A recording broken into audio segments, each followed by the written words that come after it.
So indirect గా ఇప్పుడు ప్రవీణ్ పగడాల గారిని చంపింది బీజేపీ ప్రభుత్వం అని మీరు మాట్లాడుతున్నారు. నేను అనట్లేదా ఆ మాట, నేను అనలేదా.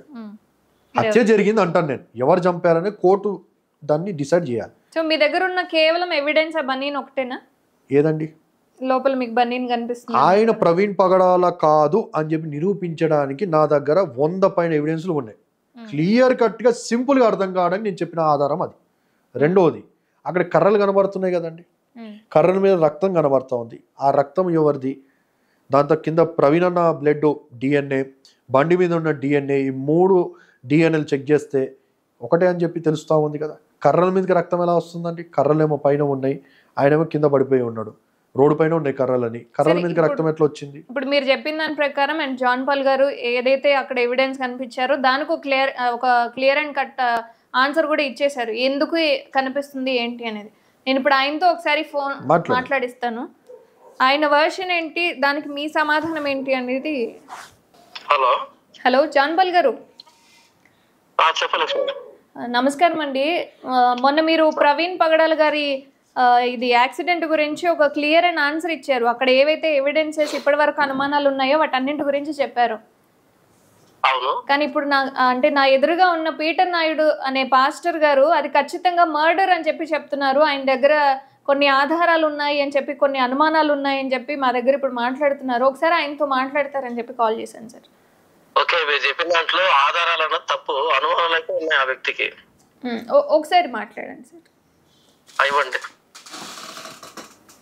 హలో హలో, చెప్పండి జాన్ పాల్ గారు. చెప్పండి మీ వర్షన్ చెప్పండి అంటున్నా. ఏం చెప్పాలి? అదే ఇప్పుడు మీరు మాట్లాడుతున్న వర్షము చెప్పండి అంటున్నా. ఏదో ఆధారాలు తప్పు ఉన్నాయి ఏదో అంటున్నారుగా. ఆధారాలు ఏం లేవు కానీ అనుమానాలు అయితే ఉన్నాయి. మీ దగ్గర లేవా ఆధారాలు? మీ దగ్గర అనుమానం తప్ప ఆధారాలు ఏమన్నా? నా దగ్గర ఉన్నాయిగా ఆధారాలు. ఏం ఆధారం ఉన్నాయి? నేను కోర్టులో ప్రొడ్యూస్ చేస్తాను. 14 రోజులు ఐదు అడిగితే ఇవ్వకుండా ఇప్పుడు వచ్చాయి. వచ్చాయా? ఓకే, ఏదో సామెత అర్థం వచ్చి 6 నెలలకి కోడలు ఇచ్చాదని. ఎప్పుడు వస్తే మీకెందుకండి? మీ బాధ ఏంటి? ఇప్పుడు వచ్చాయని మీ బాధ, లేకుంటే రాలేదని మీ బాధ? మేము ఇస్తాం కదండి, మీరెందుకు వచ్చి అనవసరంగా మాట్లాడాలి మీడియా ముందు? ఎవరు? 100% కేసు వేసామండి, మేమే వేసాం కేసు. తెలంగాణ కోర్టులో మేమే కేసు వేసాం. కోర్టులో ఉన్నప్పుడు మీరెందుకు వచ్చి మీడియా ముందు కన్ఫ్యూజ్ చేయడం? ఇప్పుడు మా ఆధారాలు మా దగ్గర ఉన్నాయని మేము మాట్లాడుతున్నప్పుడు మీరు ఎందుకు అనవసరం? మీ దగ్గర మీకు సబ్జెక్ట్ తెలియనప్పుడు ఎందుకు మాట్లాడు? మీకు సబ్జెక్ట్ తెలియనప్పుడు మీరు ఎందుకు వచ్చి మాట్లాడడం అంటున్నా. సబ్జెక్ట్ తెలియనప్పుడు మీరు ఎందుకు వచ్చి మాట్లాడడం మీడియా ముందు అంటున్నా. సబ్జెక్ట్ తెలియనప్పుడు ఎందుకు మాట్లాడుతున్నారు అంటున్నారు సార్. మళ్ళీ ఇది ఒక పెద్ద సబ్జెక్ట్, చిన్న సబ్జెక్టే కదా. చిన్న సబ్జెక్ట్ ని మీరు మీడియా ముందు ఎందుకు మాట్లాడుతున్నారు? క్రైస్తవ సమాజాన్ని భ్రష్టు పట్టించినప్పుడు క్రైస్తవ సమాజాన్ని భయాందోళన గురి చేసి దాన్ని క్యాష్ చేసుకోవడానికి, ఒక వ్యక్తి మరణిస్తే ఆ వ్యక్తి మరణాన్ని క్యాష్ చేసుకోవడానికి ఎవరు చేస్తున్నారు క్యాష్? ఏ విధమైన క్రైస్తవం ఇది? మీరు చేసుకుంటున్నారా క్యాష్? అసలు ఏ విధమైన క్రైస్తవులు? మీరు బైబిల్ చెప్పిందంటే మీరు చేసుకుంటే కాదు, క్యాష్ అంటున్నారు కదా. క్యాష్ ఎవరు చేసుకున్నారు? మీ దగ్గర బైబిల్ దగ్గరికి పోవాల్సిన అవసరం లేదు. బైబిల్ సబ్జెక్ట్ ఇక్కడ ప్రవీణ్ పగడాల సబ్జెక్టు వేరు, బైబిల్ సబ్జెక్టు ప్రతిదీ బైబిల్కి లింక్ చేయాల్సిన అవసరం లేదు. నేను సరే, మీ దృష్టిలో మీరు ఏమనుకుంటున్నారో అది తీసుకోండి. మీ దృష్టిలో నన్ను మీరు ఏమని అనుకోవచ్చు.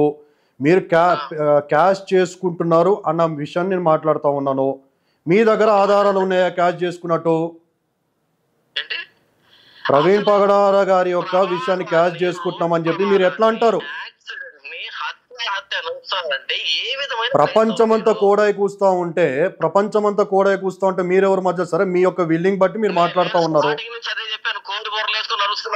ఎవరు? సరే, ఇప్పుడు నేను అడిగే ప్రశ్న ఒకటే అండి. మీరు క్యాష్ చేసుకుంటున్నారని చెప్పి అన్నారు. మీ దగ్గర ఆధారాలు ఉన్నాయా క్యాష్ చేసుకుంటున్నట్టు? అభినయ్ గారు స్కానర్లు పెట్టారని ఎవరు? కాదండి, హత్య కోసం కూడా మాట్లాడుతాను. మీరు అన్న ఒక పాయింట్, 99 మంది 100కి 99 మంది హత్య అంటా ఉంటే మీలాంటి వాళ్ళు వచ్చి మధ్యలో మీరు డబ్బులు తీసుకున్నారేంటి? లేదు లొంగిపోయారా, భయపడ్డారా? మీరు భయపడి డబ్బులు తీసుకుంటే పక్క జరిగిపోండి. మాలాంటి నీతి నిజాయితీ కలిగిన ధర్మం కలిగిన యోధులు ఉంటారని చెప్పి మర్చిపోకండి పాల్ గారు.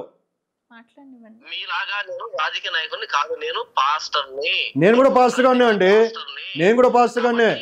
మీకు తెలవనప్పుడు మీరు ఇంకోటి ఎవడో వచ్చి మీడియాలో ఇష్టం వచ్చిన మాట్లాడి కేసును మొత్తం నీరు కాచారంటే రేపు నేను ప్రొడ్యూస్ చేసి దాంతో ప్రొడ్యూస్ చేసిందా మీడియాలో వచ్చి కూర్చున్నప్పుడు ముఖం ఎక్కడ పెట్టుకుంటారో? ముఖం ఎక్కడ పెట్టుకుంటారో? క్రైస్తవ గుండు పట్టించుకుంటారా? కాదు. ఇది నేను హత్యాన్ని ప్రూవ్ చేసిన తర్వాత, నా దగ్గర ఉన్న ఎవిడెన్సులతో నేను హత్యాన్ని ప్రూవ్ చేసిన తర్వాత, ఎందుకంటే మీడియా ముందు పెట్టాల్సిన అవసరం నాకు లేదు.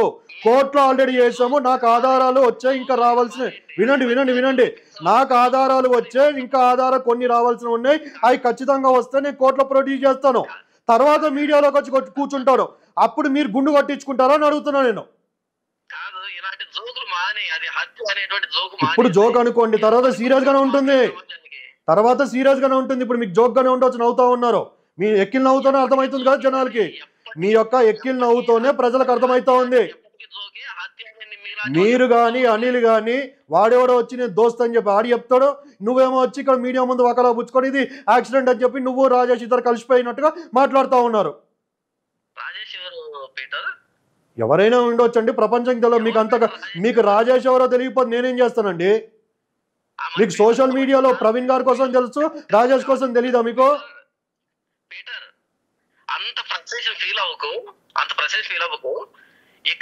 అరే నేను ఫీల్ అయితే నీకేందయ్యా? నేను ఫీల్ అయితే నీకేంది? కాదండి, నేను ఫీల్ అయితే నీకేంది? నీ బాధ ఏంటి? నేను ఫీల్ అయితే సరే, నేను ఫీల్ అవుతున్నాను. ఇప్పుడు నాకు ఒక ఫార్చునర్ కార్ లేదని నేను ఫీల్ అవుతున్నాను, తెచ్చిస్తావా? మళ్ళీ ఫీలింగ్ ఏం మాట్లాడుతున్నావు అసలు? మైండ్ ఉందా? మైండ్ పోయి మాట్లాడుతున్నాను. నేను ఫీల్ అయినా అని చెప్పి అంటావు, లేకుంటే ఏదో కోడి కూడా అంటావు, ఏదో కానీలో నువ్వు ఎక్కడో డిబేట్ చేస్తావు, నువ్వే క్రైస్తవానికి ఒకలా పుచ్చుకున్న నాయకుడు అని చెప్పి నువ్వు ఫీల్ అవుతున్నావు ఏంటి? అరే 100% కాదు, 1000% ఇది హత్య. మా దగ్గర ఎవిడెన్స్లు ఉన్నాయి, మేము కోర్టులో పోయి మేము ప్రొడ్యూస్ చేయబోతా ఉన్న సాక్షులతో పాటు. నేను అందుకే అంటా ఉన్నాను, ఛాలెంజ్ ఇస్తుతా ఉన్నాను, రేపు కోర్టులోనే ప్రొడ్యూస్ చేసి ఇది హత్య అని చెప్పి బయటకు వచ్చిన తర్వాత మీడియాలో పెట్టిన తర్వాత నువ్వు వచ్చి గుండు కొట్టించుకుంటావా? ఛాలెంజ్ అంగీకరిస్తావా చెప్పు? నేను ప్రొడ్యూస్ చేయకపోతే నేను గుండు కొట్టించుకుంటా, నువ్వు కొట్టించుకుంటావా?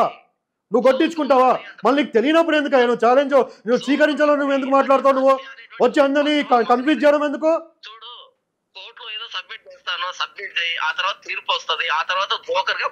తీర్పు ఎప్పుడు వస్తుందో తర్వాత స్టోరీ. నేను ప్రొడ్యూస్ చేసి మీడియా ముందు సాక్షుల్ని తీసుకొచ్చి నేను కూర్చోబెట్టబోతా ఉన్నాను విత్ వీడియో ఎవిడెన్స్. నీకు తెలియనప్పుడు ఎందుకో?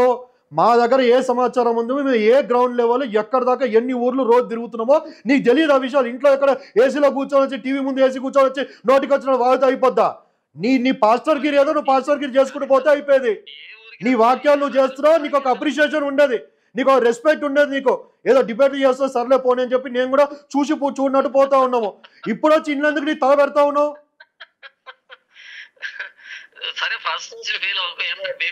అరే నా ఫీలింగ్ నీకు, నేను అదే అంటా ఉన్నా, నాకు ఫార్చునర్ కార్ లేదా నేను ఫీల్ అవుతా ఉన్నా, 1,00,000 కోట్లు లేవని ఫీల్ అవుతా ఉన్నా, తెచ్చిస్తా ఉన్నా ఫీలింగ్. నా ఫీలింగ్ కోసం నీకెందుకు ఏదో ఫీలింగ్?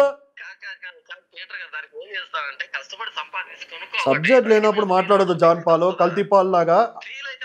జోకర్ గాను అయితే చివరికి దేవుడు నిన్ను ఎన్నుకున్నది ఒక తర్కీరు చేసే అపాలజిస్టిక్ స్టైల్లో దేవుడు ఎందుకో నేను తీసుకెళ్తా ఉంటే ఆ సబ్జెక్ట్ మీద వెళ్ళిపో. దేవుడు బైబిల్ గ్రంథం మొత్తం చూస్తే ఎంతమంది అయితే ప్రవక్తలు ప్రవక్తలు ఫైటర్లో ఉన్నారో, దావీద్ వల్ల శాంసన్ లేదు, శాంసన్ వల్ల దావీద్ లేదు, అబ్రామ్ లాగా నోవా లేడు, నోవా లాగా అబ్రామ్ లేడు. ఎవరి చరిత్ర ఎవరి సాక్ష్యం వారిదే. దేవుడు ఎవరిని బట్టి వారిని ఎన్నుకొని నడిపిస్తూ ఉంటారు. నువ్వు దూరకు మధ్యలో నీకు సబ్జెక్ట్ లేనప్పుడు.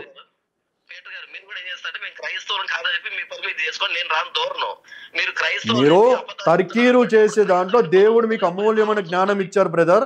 ఆ విషయంలో ఐ సెల్యూట్, ఐ రెస్పెక్ట్. మీకు వెనకాల సెక్యూరిటీగా నిలబడడం అంటే సెక్యూరిటీగా నిలబడతాం ఆ విషయాల్లో డిబేట్స్ లో.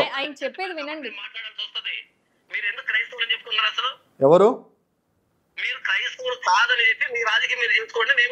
నువ్వెవరు నాకు చెప్పడానికి? నువ్వు మాట్లాడవన్నీ అబద్ధాలు. ప్రపంచం అంతా కోడై కూస్తుంటావు, నువ్వెవరు పాలకలం పుడకలాగా వచ్చి మధ్యలో యాక్సిడెంట్ అని చెప్పి అనడానికి. మళ్ళీ నువ్వు కూడా అట్లా మరుగుతున్నావుగా. కుక్కలాగా మరుగుతున్నావుగా నువ్వు కూడా. కాదు నాకు ప్రూవ్ చేయి. నేను అందుకే అంటున్నాను, అది ప్రవీణ్ పగడాల అని చెప్పి ప్రూవ్ చేయి. ఎక్కడైనా ఇప్పుడు పాల్ గారు నేను ఏమంటానంటే సింపుల్గా ఒక మాట అడుగుతానండి. 3 గంటలైన పార్కులో పడుకున్నాడు కదా, ఒక సీసీటీవీ తీసుకొచ్చండి. నేను వెళ్ళాను రావణపాడికి, నువ్వు వెళ్ళావా రావణపాడికి? నేను వెళ్ళాను నైట్, నాకు ఫొటోస్ మీకు పంపిస్తా పర్సనల్ నంబర్కి. నేను వెళ్ళి ఇన్వెస్టిగేషన్ చేసుకొని వచ్చాను. అక్కడ ఎన్ని సీసీటీవీలు ఉన్నాయి? ఎదురుగా ఇన్ హోటల్ అని చెప్పి హోటల్ ఉంది, మధ్యలో పైన రెడ్ కలర్ సీసీటీవీలు ఉన్నాయి. చెప్పండి. ఆయన భార్య వచ్చి మాకు పోస్ట్ మార్టం కూడా లేకుండా బాడీని ఇవ్వండి తీసుకుని వెళ్తాము అని అంటే అర్థం ఏంటి? సరే నేను ఒక మాట చెప్పనా, ప్రశ్న కాదు, ఒక మాట చెప్పనా, ప్రశ్న కాదు, నేను ప్రశ్న అడగాను బ్రదర్. నేను కూడా ఎన్నో డిబేట్లు చేస్తున్నాను, నాకు తెలుసు, నేను ప్రశ్న అడగాను. ఒక సమాచారం చెప్తా. ఆయన చనిపోయిన సమాధి మీద మ్యాట్ ట్రేడ్ అని చెప్పి రాస్తుంది, తెలుసా ఆ విషయం మీకు? నేను ఏమంటాను ఇక ఈయనకి, నేను ఏంటి అబద్ధము, ఏంటి అబద్ధం, ఏంటి క్రీస్తుకు వ్యతిరేకము, ఏంటి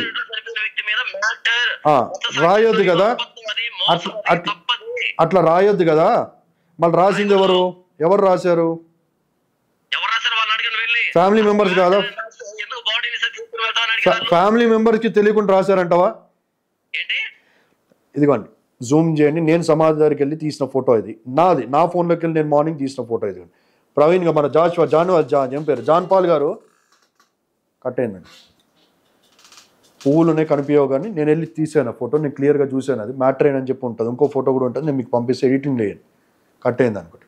ఈయన సబ్జెక్ట్ లేదండి, ఏం మాట్లాడతారు. ఎక్కడుంది మీరు అన్న వర్డ్? ఇంకో ఫోటో చూపెడతాను నేను, అది పువ్వులు అడ్డం ఉన్నాయి కదా.